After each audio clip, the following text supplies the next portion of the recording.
Polwan Anya Paramita dengan seragam rapi dan sorot mata tajam memegang berkas kasus orang hilang yang terkesan biasa. Seorang gadis remaja lari dari rumah, begitu catatannya. Institusi menganggapnya rutinitas, mudah dilupakan. Namun ada detail kecil yang mengusik benaknya. Ia menyusuri gang sempit di pinggiran kota, tempat gadis itu terakhir terlihat. Bau apek bercampur sampah menguar. Rumah tua rayot berdiri sunyi, jendela pecah seperti mata kosong. Anya merasakan udara berat, bukan sekadar kesunyian biasa, melainkan aura tersembunyi. Di dalam rumah, di balik debu tebal, Anya menemukan sehelai pita rambut dengan simpul aneh dan sebuah sketsa anak-anak yang buram. Benda-benda itu tidak sesuai dengan narasi pelarian remaja. Rasa penasaran berubah menjadi firasat kuat, ada yang janggal. Di ruang rapat, ia mempresentasikan temuannya. Para atasan, didominasi pria paruh baya, menatapnya datar. Senyum tipis, meremehkan, melingkupi wajah mereka. "Terlalu emosional, Nona. Ini kasus sepele," ujar salah satu perwira, mengabaikan naluri tajamnya. Frustrasi membakar dadanya. Di mejanya yang berantakan, Anya menyalakan lampu redup. Ia meneliti sketsa itu berulang, membandingkan simpul pita dengan pola-pola kriminal. Dorongan moralnya bergejolak, menolak mengabaikan jeritan sunyi yang ia rasakan. Tanpa izin resmi, Anya melacak penjual pita itu. Sebuah toko kecil di sudut kota. Pemiliknya mengenali motif simpul, menyebut seorang pelanggan tetap yang penting. Sebuah nama yang berbisik di telinga Anya membuat nafasnya tertahan sesaat. Anya diam-diam mencari arsip lama. Beberapa kasus orang hilang lain bertahun-tahun lalu ternyata memiliki detail yang sama, simpul pita itu. Semua kasus itu ditutup secara misterius, tanpa penyelesaian, seolah sengaja dilupakan sistem. Luka lama dalam dirinya kembali menganga. Ayahnya dulu pernah bersuara melawan ketidakadilan, lalu dihilangkan dari sejarah. Trauma itu kini menjadi bahan bakar, mendorongnya menembus dinding keraguan, menguatkan tekadnya untuk mencari kebenaran. Larut malam di luar markas, Anya melihat seorang pria berjas gelap berbincang singkat dengan atasannya.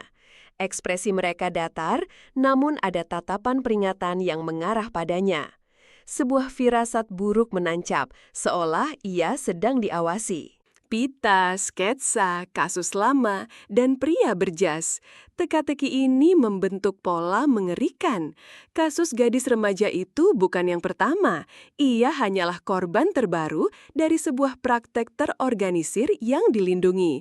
Nama yang berbisik itu ternyata bukan sembarang nama. Anya merasakan dinginnya isolasi. Rekan-rekan kerja menghindarinya. Obrolan terhenti saat ia lewat. Udara di kantor terasa berat, penuh gosip tak terucap. Ia berjalan sendirian di koridor, bayangan panjangnya mengikuti langkahnya yang semakin hati-hati. Di malam hari, ia menyelinap ke ruang arsip yang dingin dan berdebu. Jemarinya menelusuri tumpukan map lama, membandingkan data, mencari titik temu yang tersembunyi. Peluh dingin membasahi pelipisnya saat ia menemukan kesamaan yang mencurigakan. Sistem yang lamban dan korup itu mulai terlihat jelas. Bukti-bukti penting dalam kasus-kasus lama sengaja dihilangkan atau diabaikan. Sebuah jaringan kejahatan terselubung, memanfaatkan kelemahan hukum dan jabatan, perlahan terkuak di hadapannya. Ponselnya bergetar, nomor tak dikenal. Sebuah pesan singkat tanpa nama, hentikan atau kau akan menyesal. Jantung Anya berdegup kencang, takut mulai merayapinya. Tekanan itu terasa nyata, bukan lagi sekadar firasat, tapi ancaman langsung. Pulang ke apartemen, ia menemukan pintu sedikit terbuka. Barang-barang berantakan, sebuah tanda jelas bahwa seseorang telah masuk. Bukan perampokan, melainkan pesan. Kemarahan bercampur ketakutan membara, dunianya kini tidak lagi aman. Atasannya memanggil Anya, wajahnya ramah namun matanya dingin. Sebaiknya kau istirahat, Anya. Jangan terlalu obsesif. Kata-kata itu terdengar seperti nasihat, namun terselip ancaman tersembunyi. Ia merasakan jerat itu mengencang di lehernya. Saat mengikuti seorang tersangka, Anya melihat rekan senior yang sangat ia hormati, Komandan Harun, bertemu diam-diam dengan seorang politisi. Raut wajah mereka menyiratkan persekongkolan, sebuah koneksi tak terduga yang membuat Anya bingung. Paranoia merajalela. Setiap tatapan, setiap bisikan terasa seperti konspirasi. Ia mulai mencurigai semua orang, bahkan bayangannya sendiri. Batasan antara sekutu dan musuh menjadi kabur, membuatnya merasa terisolasi dalam kekacauan batin. Dengan susah payah, ia menyusuri jejak digital. Menggunakan koneksi lama, ia menemukan transaksi mencurigakan dan komunikasi terenkripsi yang melibatkan Komandan Harun dan jaringan perdagangan manusia. Kebenaran yang pahit itu merobek hatinya. Komandan Harun, sosok yang ia idolakan, akhirnya terpojok. Ia mengaku, namun dengan tatapan tanpa penyesalan. Ini hanya sistem, Anya. Kau terlalu naif. Dunia Anya runtuh, dikhianati oleh sosok yang paling ia percaya, ditinggalkan sendirian dalam pusaran kekejaman. Anya kini menjadi paria. Surat peringatan menumpuk di mejanya, namun tekadnya tak goyah. Dalam sunyi, ia menyusun setiap kepingan bukti, merangkai benang merah dari kasus-kasus yang ditutupi, sebuah dosir yang akan mengguncang pondasi. Ia menyalin seluruh berkas ke sebuah flash drive tersembunyi. Setiap nama, setiap tanggal, setiap bukti korupsi dan perdagangan manusia dicatat rapi. Ini adalah senjatanya. Harga yang ia pertaruhkan sangat besar, namun tak ada jalan kembali. Dalam kegelapan malam, Anya menemui seorang jurnalis investigasi yang dikenalnya dulu di sebuah kafe terpencil.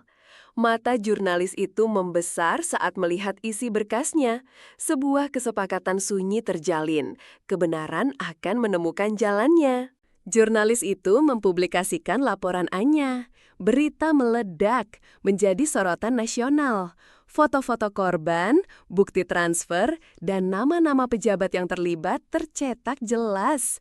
Publik terkejut, marah, dan menuntut keadilan segera. Pagi hari yang kacau, markas besar kepolisian diserbu media, petinggi-petinggi panik, operasi mendadak dilakukan, menargetkan lokasi-lokasi yang Anya tunjuk. Suara sirine memenuhi kota, tanda perburuan besar telah dimulai. Komandan Harun dan beberapa pejabat tinggi lainnya ditangkap. Jaringan perdagangan manusia terbongkar, korban-korban dibebaskan. Kemenangan terasa, namun sistem mulai mencari kambing hitam. Nama Anya disebut dalam investigasi internal. Anya dipanggil dalam sidang disipliner tertutup. Reputasinya dicabik-cabik, dituduh melanggar prosedur, membocorkan rahasia. Ia duduk tenang, wajahnya lelah namun matanya tetap teguh. Ia tahu konsekuensinya dan ia menerimanya. Keluarganya menerima teror anonim. Demi keselamatan mereka, Anya membuat keputusan pahit. Ia menjauh, memutus kontak, seolah menghilang dari kehidupan yang pernah ia kenal. Air mata mengalir dalam kesendiriannya. Beban pengorbanan itu berat. Anya diberhentikan dari dinas kepolisian, tanpa hormat. Ia berjalan keluar markas, seragam terakhirnya tersimpan rapi di lemari. Sunyi, tidak ada tepuk tangan, tidak ada pengakuan publik. Ia hanya seorang mantan polwan yang berjuang sendirian. Kasus itu perlahan meredah. Korban-korban mendapatkan keadilan, sistem hukum sedikit terguncang. Anya, si polwan pemberani, menghilang dari sorotan. Kemenangan pahit itu adalah miliknya sendiri, sebuah bisikan keadilan yang dibayar mahal dengan jiwa dan kehidupannya yang hancur.